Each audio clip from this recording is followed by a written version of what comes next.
Hello guys, so I'm gonna explain you how can we solve this problem and what was my intuition behind the approach to this particular problem. This is from August Circuits, and as you can see, this contest is still running. I'm not gonna upload this video until the contest is over. So yeah, now let's quickly read the problem statement. So we are given a positive integer k. We need to find a graph G such that all these following conditions are satisfied. Now, the first condition says that G should consist of n nodes and m edges. G should be a directed acyclic graph. That means it is a directed graph, not an undirected, and also acyclic. There shouldn't be any cycles. And the number of nodes should be in between 2 to 300, and the number of edges should be 1 to 400. And the last important condition is that the number of simple paths from 1 to n is equal to k. I'll briefly explain this in a moment, that what does this mean. Now just look at the constant. The k is really huge, that means it is up to 10 raised to the power 18. So what we need to find, we need to find that these two numbers, that is n and m, the total number of nodes and edges that are going to be there in our graph. And then on the next m lines we need to tell what are those edges are. For example, for 3 we can have 4 nodes and 5 edges, and then this graph can be as 1 connected by 4 and 1 connected to 2, and then 2 connected to 4, 1 connected to 3 and 4. I'll explain you in a moment then the logic that how can we form this particular one. So yeah, let's see. Now let's quickly take some example and see how can we get to the correct approach of this problem. And let's say we had some number 1, and this is our start node, and we want to reach to a particular number, let's say n. Alright, so if we were to find k simple, we have to build a graph such that the number of paths between 1 to n is equals to k. Then the simplest approach that we can think of is to have one node lying in between, and then here. So for example, for example, this is for k equals to 1.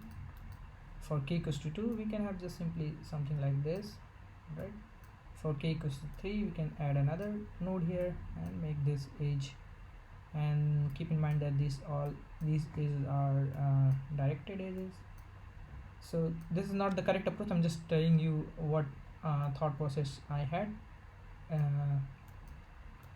And let's say, for example, if we had 4, then we can simply add this one. So basically we can see that for any given k, the number of nodes can be k plus 2.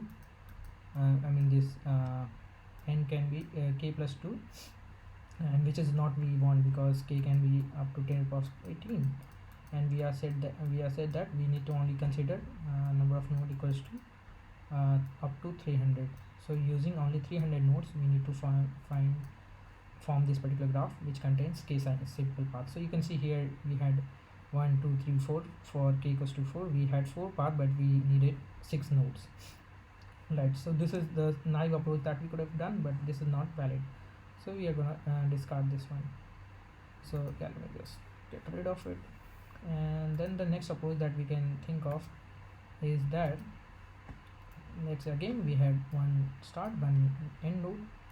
Then let's say, for example, if we want to factorize k into its prime factors, because we can say that for any number from here, let's say if we had 3 nodes instead of let's say if we had 4 nodes, and these 4 nodes are connected to some other nodes, let's say for example some nodes here, 1 2 1 2, let me just say, for example, 2 nodes here, each node are connected to 2 nodes, and this one is also, and here as well. So what happens here, from here we had 4 paths going here from going to these nodes, and then from here we'll have total 8 because uh, yeah, till here we had 4 paths, till here we had 8, so we can have all the number of paths coming up to this one will be 8. You can see why, because one can go from here and then he can choose either this path or this path and then reach to this one. Similarly, one can start from here and he can go from this path and then choose either to go this one this way or go this way and then reach this particular node. Right, so you can see that total number of nodes here will be 4 and here it was 2, so this will be total number of 8. So this is simply telling you that the number of nodes we place at each level, the number of paths will be the multiply of this path. So that is what gave me an idea that we can also try to do some sort of prime factorization of this k. But before moving forward, I simply saw that for prime numbers we won't be able to factorize them. So for example, if this prime number is really huge, let's say some hypothetical, maybe this is not even true, 1111, then we need to place only the only way possible to do if we go with this logic is to place these many nodes here, I mean 1011 nodes here, and then all of them are converging to this particular end node. All right, then only we will be able to find. If this was not a prime number, this is for example 8 or 6, for example let's say 8, so we could have tried to do some sort of 2 multiplied by 2 multiplied by 2. So on each level we would place 2 numbers, and this would get us to this overall 8 possibilities. All right, so this is what, yeah, I'm just trying to draw to give you a better example. If we had, let's say for example 2 2 3, then we could have simply placed 2 at the first level, this is first, and this is 0, this is first, 2 at the second level and 3 at this level, and then we can just make these edges, and this would be having total number of 2 to 4, 12 paths, 12 simple paths from start node to the end node. Now this will also itself can be problematic for bigger n, but the simplest contradiction to this approach would be the prime number itself. So we saw that this will also not help us. Now let's try to see even more optimized version. So by now we have got that idea that this problem is similar to how efficiently we can break this given k, so that let me choose this drawing. Yeah, so if there is a way we can just represent this number, this given k, into that particular form or in that particular way, and if this representation is going to help us build the graph. So what is the other way? I mean, one way we saw that we could have represented this number in prime factorization, but that still wouldn't help us, as we just saw. Then the other way is that we can just try to represent this in binary representation. So the binary representation, for example, let's say is for k equals to, for example, 7. So what 7, the binary representation of 7 would be 1 1 1. Yeah, so what this tells us is that we can check, we can let's say for example we have start and end node, then 0th place tells us that we can have a direct connection between 1 to n, and what 1 tells us is that we can place one level here which will converge to this number. All right, this does not tell us anything, this binary representation, it is something which I was able to come up, and what this 2 tells us is that Basically this is something which we can I mean, one can ask that how I was able to come up with this is that one can say that this is 2 raised to the power 2, 2 raised to the power basically 1, and this is 0, this is nothing but 1, this is 2, and this is 4, right? So what I'm trying to do is I'm trying to represent k in, I mean, break this k in the sum of 2 raised power of 2's, right?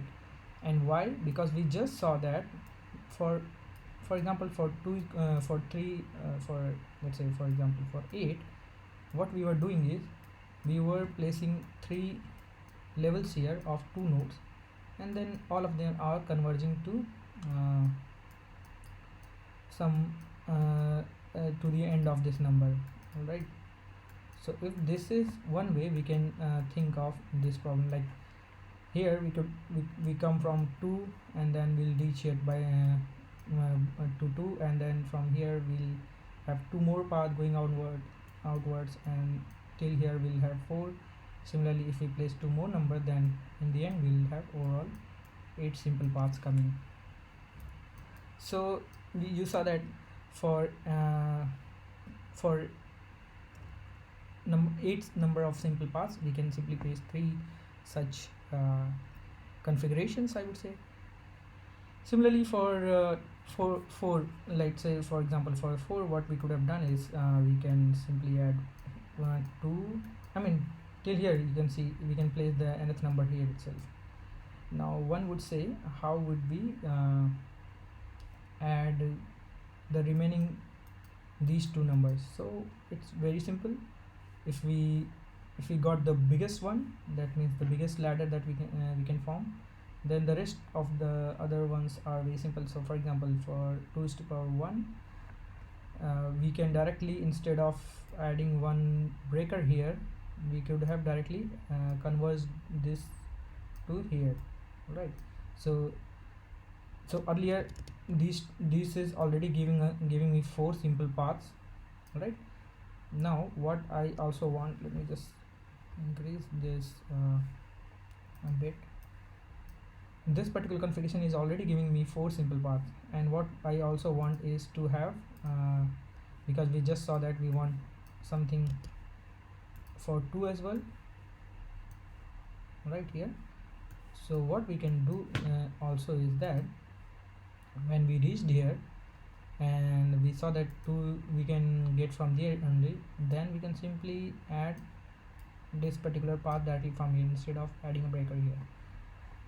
Similarly for 1, we can 1 would be only the case when the given k is odd, then we can take care of that in the very end by directly adding this edge here.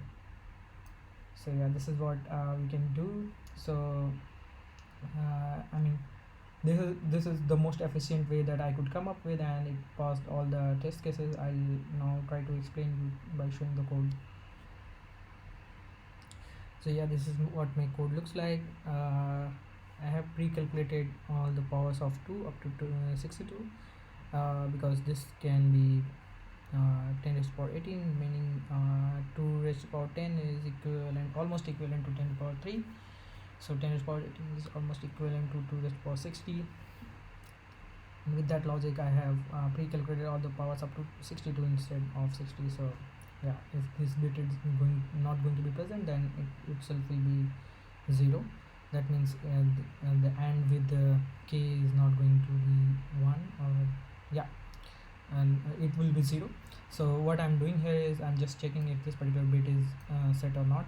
This mask is nothing but 2 raised to the power I, that is power of 2, and if this particular bit is set, that means we are going to build that many ladders, and here I'm just adding that many ladders. So I'm going from the higher bit to lower bit, that means most significant bit to the least significant bit, and if I find the highest significant bit, the answer for the highest significant bit, that means I have the number of nodes. In my case, initially I have initialized my number of nodes as -1. So you can see here what I'm doing is I just know that I'll build this ladder until, so I is the number of ladders that I need to build. So I'm gonna do is, if last is not -1, I'll just explain why this -1 check is there. So what I'm going to do is I'm going to form one, let me show you here instead. So if this is not the case, then so what I'm going to do, I'm going to form one ladder. One ladder looks like this, all right.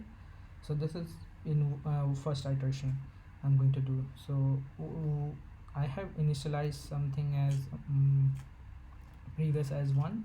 Previous is the parent, this is parent, and from there I'm going to previous plus 1, previous plus 2, that is here and here, 1 2 3, and then from 2 and 3, from 2 and 3, that is from previous plus 1 to previous plus 3, that is 2 and 3 to 4, 2 to 4, and 3 to 4.